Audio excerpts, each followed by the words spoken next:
Cirrhosis is the scar, but cancer is the consequence. Wow. That is a very heavy way to start things off today. It felt necessary. It sounds almost cinematic, but, if we look at the physiology, it's entirely accurate. I think so. We've spent a lot of time on the liver in these deep dives. We've talked about it as this, this incredibly resilient workaholic organ. The heavyweight boxer. Exactly. It takes a beating, it regenerates, it just keeps fighting. But today, today we're looking at the moment where that fight turns into a tragedy. Right. We're looking at the story of an organ that's been injured for years, it's inflamed, constantly trying to rebuild itself until it just hits a tipping point. It's that specific moment where a regenerative nodule, which is, it's just the liver trying to heal itself. It stops being helpful and becomes malignant. The repair crew decides to burn down the building. That's a good way to put it, yeah. In my notes for this, I kept calling it the final transformation. It sounds so ominous, but looking at the data, it really is. It is. In the medical literature, specifically the pathology texts we've been analyzing, it's often framed as the malignant endpoint of chronic liver disease. And that endpoint has a name. It does. Today, we're talking about hepatocellular carcinoma, or HCC. Okay, let's unpack this, because I think for a lot of people, liver cancer sounds like, well, just another item on a list of really bad diseases. You hear lung cancer, breast cancer, colon cancer. But looking at our sources, this one feels different. The stakes feel incredibly high here. It's not just a tumor. It feels like a total failure of the system. The stakes are incredibly high. HCC is what we'd call a high-yield topic, not just for, medical exams, but for global health. It's deadly, it's complex, and unfortunately, it is very common. How common? It's actually one of the leading causes of cancer death worldwide. And a big reason for that is because by the time you find it, the war is often already lost. That is terrifying. The war is already lost. It's a stark reality of the disease. So our mission today is to map out this beast. We're going to go from the risk factors, the suspects, if you will, all the way down to the microscopic level to see what's actually happening in those cells. And finally, look at how it ultimately kills. We need to understand the journey. How do you go from a risk factor, like a virus or a drink, to that microscopic rebellion? And why does the liver, which is so good at healing, essentially betray itself? Let's start at the very beginning then, part one, defining the beast. What exactly is hepatocellular carcinoma? Okay, so if we strip it down to its core definition, HCC is a primary malignant tumor of hepatocytes. Hepatocytes. Yeah. Those are the main worker cells at the liver, right? The little chemical factories. Exactly. They're the cells responsible for filtering blood, making bile, storing glycogen, synthesizing proteins. They're the workhorses. And HCC is when those specific cells go rogue. Okay. But here's where it gets really fascinating, and honestly, what makes it so difficult to manage clinically. There's a concept we found on the source material that really defines why this cancer is so uniquely scary. I like to call it double trouble. Double trouble. I like that. Break it down for us, because usually cancer is bad enough on its own. Why is this double? Well, think about most cancers. Let's say you have a tumor in the colon, or even a sarcoma on a limb. In many of those cases, you have a largely healthy body, or at least a healthy organ, with a tumor just growing on it. It's a localized problem. Right. The background tissue is functional, you can remove the tumor, and the surrounding tissue works just fine. You cut it out, stitch it up, move on, the organ recovers. With HCC, it's uniquely deadly because it's almost never just a tumor problem. It is a tumor problem plus a liver failure problem. Ah, because of the soil it grows in. Precisely. It almost always arises on a background of a significantly damaged liver, and that usually means cirrhosis. So imagine you're the doctor, you find a tumor. Your instinct is to cut it out of resection. Get the cancer out, save the patient. Right, but you can't. Why not? Because the rest of the liver is so trashed. Exactly. Because the rest of the liver is so cirrhotic that it has no reserve. The liver reserve is the functional capacity you have left to keep you alive. If you remove a chunk of that liver to get the cancer out, You might be removing the last bit of function that was keeping them going. yes, you might remove the last 10% of function that was keeping the patient alive. The patient doesn't die of cancer, they die of liver failure that you caused with the surgery. That is a catch-22 of the absolute worst kind. The treatment becomes impossible because the organ is already failing. Correct. You're fighting a war on two fronts. The cancer is trying to kill the patient, and the cirrhosis is trying to kill the patient. And often, the treatment for one makes the other one worse. How so? Well, you give a heavy chemotherapy, but a cirrhotic liver can't metabolize it properly. You do surgery, the liver fails completely. It's an incredibly difficult position to be in. That context is. It's Well, crucial. It completely changes how you view the disease. It's not an invader in a healthy city, it's an uprising in a city that's already burning down. that is a very, very apt analogy. And it explains why the survival rates have historically been so poor. You're trying to treat a patient who is already sick, often critically so, before the cancer even showed up. So, sticking with that for a second, the source material makes this really strong link. It says, essentially, HCC is inextricably tied to chronic liver injury. Yes.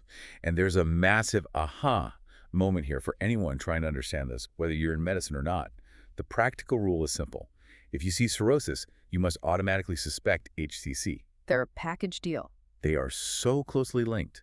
You cannot manage a patient with cirrhosis and not be constantly looking over your shoulder for carcinoma. It's guilty until proven innocent. In the context of a cirrhotic liver, yes, absolutely. Every new nodule, every change in symptoms is treated with extreme suspicion. We screen these patients with ultrasounds every 6 months because we expect the cancer to show up eventually. Okay, so if cirrhosis is the bad soil where this cancer grows, let's talk about what ruins the soil. Let's move to part 2, the suspects. What are the risk factors that get us to this point? Well, the dominant factor, as we've touched on, is cirrhosis itself. The sources all emphasize that the vast majority of cases arise in cirrhotic livers. But the real question is, what drives the cirrhosis? What causes the injury that leads to all that scarring? And that's where we get to the big 3. Right. The big 3 drivers are chronic viral hepatitis, alcoholic liver disease, and NASH. NASH being non-alcoholic steatohepatitis. Correct. I feel like we see these 3 suspects in almost every liver condition we discuss. It's always the same culprits. They are the primary insults to the liver in the modern world, without a doubt. Alcohol is obvious. It's directly toxic to hepatocytes. Over time, it kills them, leads to scarring. And NASH is becoming huge. That's liver damage from fat buildup linked to the global obesity and diabetes epidemic. And it creates a similar chronic inflammatory state. Just like alcohol does. Yeah. And then, of course, you have the viruses, hepatitis B and C. These are the global killers. They are. Yeah. But hold on. Here's where the source material gets really interesting.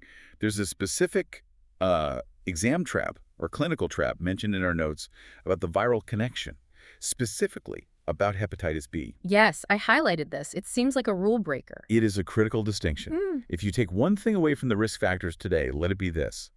Hepatitis B, or HBV, breaks the cirrhosis rule. How so? I thought the rule was injury leads to cirrhosis, which then leads to cancer. That's the general pathway, yes.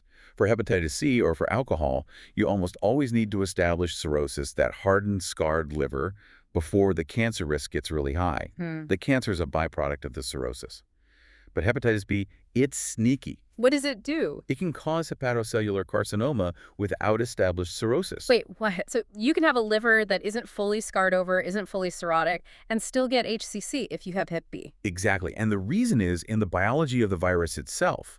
Hepatitis B is a DNA virus. Yeah. Unlike Hep C, which is an RNA virus and sort of hangs out in the cytoplasm of the cell. Hep B has the ability to integrate its own viral DNA directly into the host hepatocyte's genome. It's essentially hacking the hard drive of the cell. It's rewriting the source code. It literally inserts itself into our DNA. And this insertion can directly activate oncogenes, those are cancer-causing genes, or it can disrupt tumor suppressor genes. It doesn't need to wait for years of inflammation and scarring to destroy the liver architecture. It's a direct mutagen. Precisely. It acts as a direct mutagen. It's like a sniper, whereas alcohol is more like a carpet bombing. That is a massive red flag. So if you're a doctor, you can't just say, oh, their liver looks mostly okay on the ultrasound, no major scarring, so no big cancer risk. If it's Hep B, that risk is there regardless. Correct. That is the trap that people can fall into. You see a carrier of Hep B who looks healthy, no signs of cirrhosis, and you might get complacent. You think, we have time. You do not have time. Yeah. You can't be complacent with Hep B. Wow. Okay. Moving on from viruses, we also have toxins. The source mentions something called aflatoxin. This sounds like something out of a sci-fi novel. It's very real, and historically, it's a classic pathological association. Aflatoxin is produced by a fungus. It's a type of aspergillus. And this fungus loves to grow on crops like corn, soybeans, and peanuts. Peanuts, like the peanut butter in my pantry. Well, hopefully not yours, because food safety standards in many places are quite strict. But the fungus thrives. if these crops are stored in warm, damp conditions. Yeah. So if you have grains sitting in a humid silo for months on end. The fungus grows and releases this toxin. Exactly. And if you eat food contaminated with it over a long period, it acts as an incredibly potent chemical carcinogen, specifically for the liver. And we know exactly how it works, which is rare in medicine. What's the mechanism? We can trace the molecular fingerprint. It causes a specific signature mutation in the p53 tumor suppressor gene. Okay, we've heard of P53 before in our oncology deep dives. That's the guardian of the genome, right? It is. p53 is the protein that checks your DNA for errors.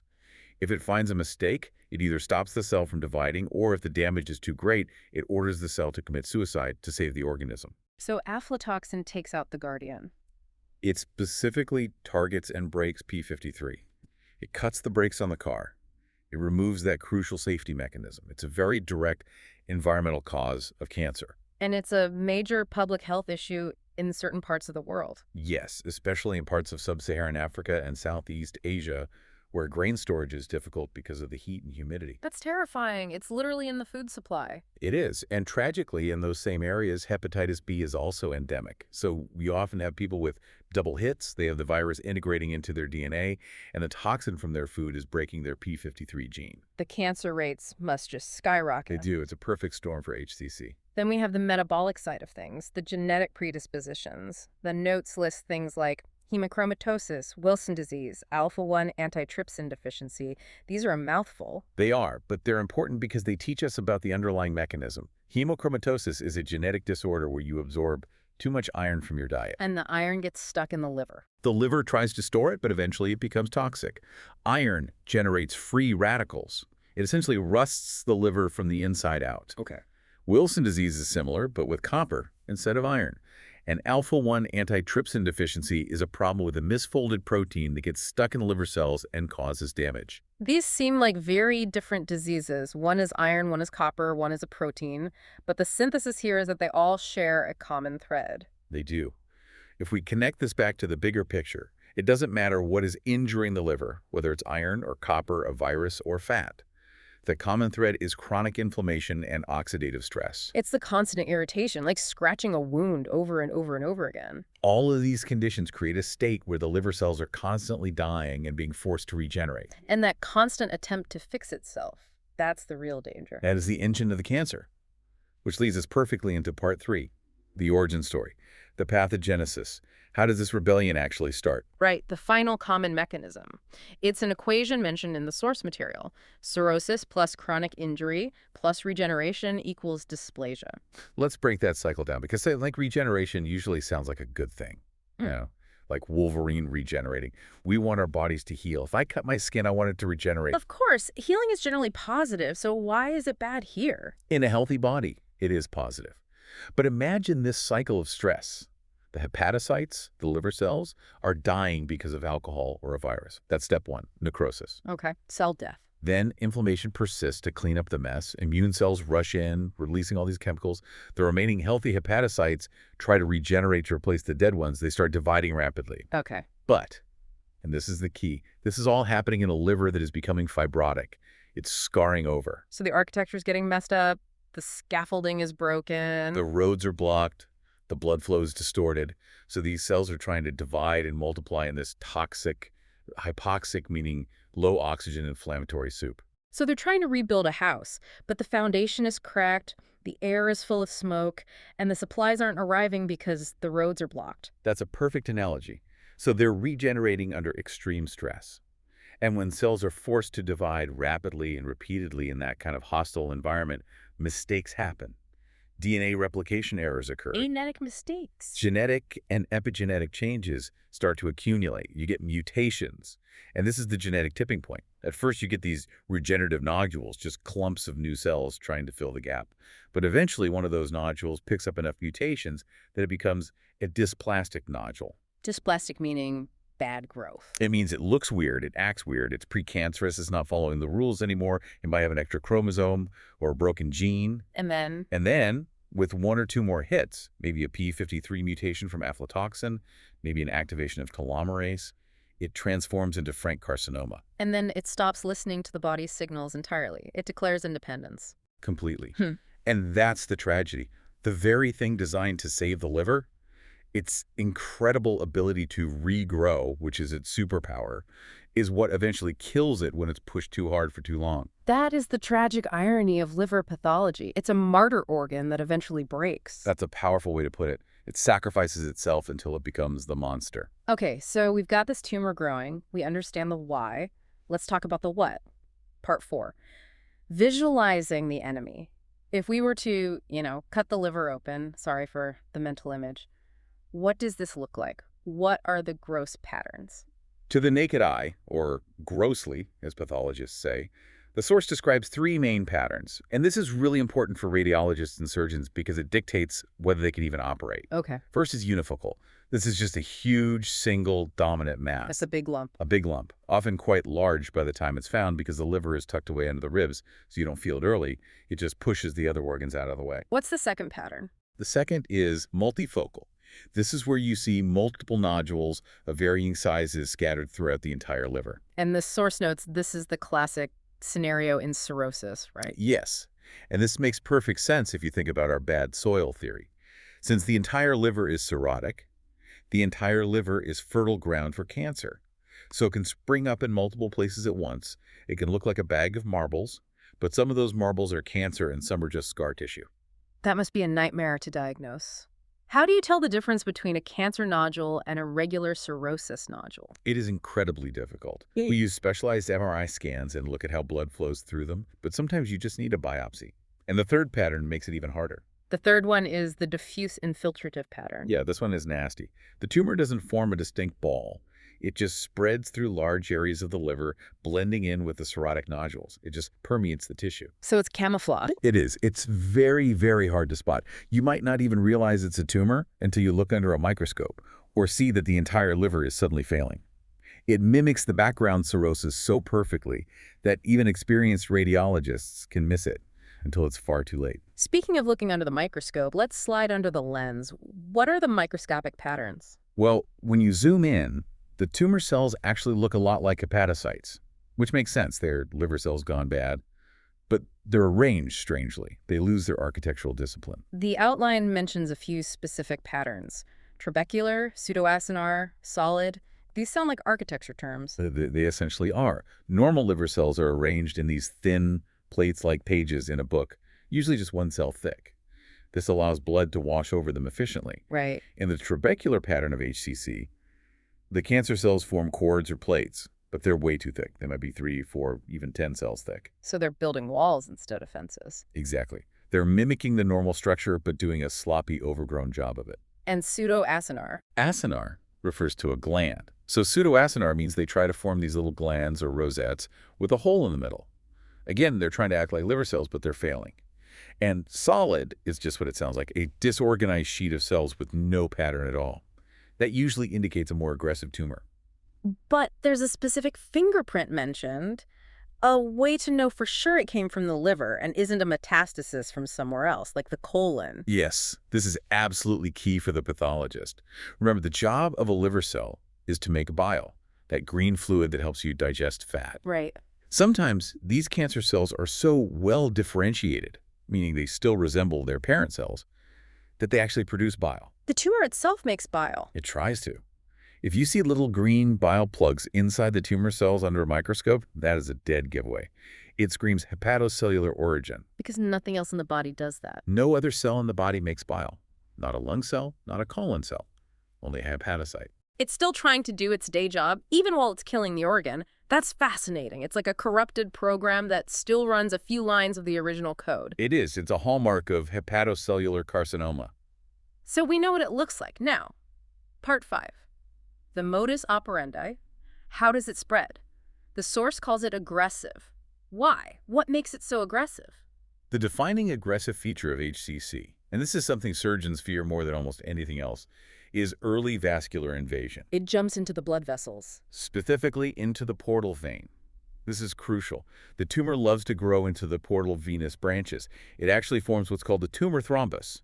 It's not a blood clot made of platelets. It's a snake of solid tumor growing inside the vein. A snake of tumor in the vein? That sounds horrific. And why is the portal vein connection so catastrophic? 2 massive reasons. First, the portal vein is the main highway of the liver. If the cancer gets in there, it can travel anywhere else in the liver almost instantly. It causes rapid intrahepatic spread. So it seeds the rest of the liver. You might start with one tumor, it hits the vein, and suddenly you have 10. It uses the liver's own plumbing to conquer it. And the second reason. The second reason relates to the physics of the liver. Remember what the portal vein does. It brings blood from your intestines to the liver to be filtered. It's a high-volume pipe. If you clog that pipe with a tumor, you worsen the pressure behind it. You worsen portal hypertension.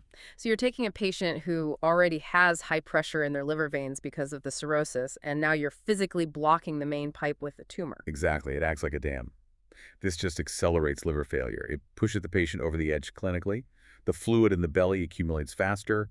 The risk of bleeding from varices skyrockets. And does it go outside the liver? I mean, does it metastasize? Yes, it does, via hematogenous spread through the blood.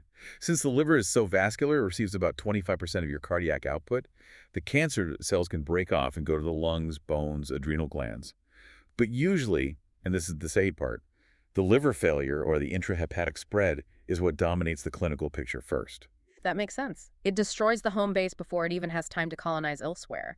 The patient dies of liver failure before the lung metastases become the main problem. Often, yes. That is the sad reality of this disease. Okay, so let's talk about the patient. Part 6, the warning signs. If someone is listening or a doctor is examining a patient, what are they actually seeing? Initially, often nothing specific, and that's the danger. You get these general constitutional symptoms: weight loss, anorexia, which is loss of appetite, maybe some vague abdominal pain or a feeling of fullness in the right upper quadrant. But those are so vague. I mean, I feel abdominal fullness after a big lunch. Weight loss can be stress. Pain can be gas. Exactly. They're very nonspecific. And that's why the detective tip from our source is so valuable. You have to focus on the patient who already has cirrhosis. Yeah. We aren't usually looking for this in a healthy 20-year-old. We're watching the 55-year-old with a history of alcohol use or Hep C or NASH. The decompensation clue. I love this concept because it gives you a concrete trigger to look for. Is probably the most important clinical pearl for this entire topic. Imagine you have a patient with cirrhosis. They've been stable for 2 years, they take their meds, they don't drink, they're managing, and then suddenly they experience a rapid deterioration. Just out of nowhere. It can feel like it's out of nowhere. There are sites that fluid accumulation in the belly gets suddenly worse, much harder to treat. You drain it, and it just comes right back. To turn jaundiced yellow skin and eyes when they weren't before. They start bleeding from varices. They get confused, what we call encephalopathy. So their stable balance is suddenly broken. Correct. The takeaway for anyone listening is this: sudden worsening in a previously stable cirrhotic patient equals rule out HCC immediately. You have to assume the tumor has invaded the portal vein or destroyed enough remaining liver to tip the scales. It's the straw that breaks the camel's back, but the straw is a malignant tumor growing in the main vein. A very, very heavy straw. Yeah.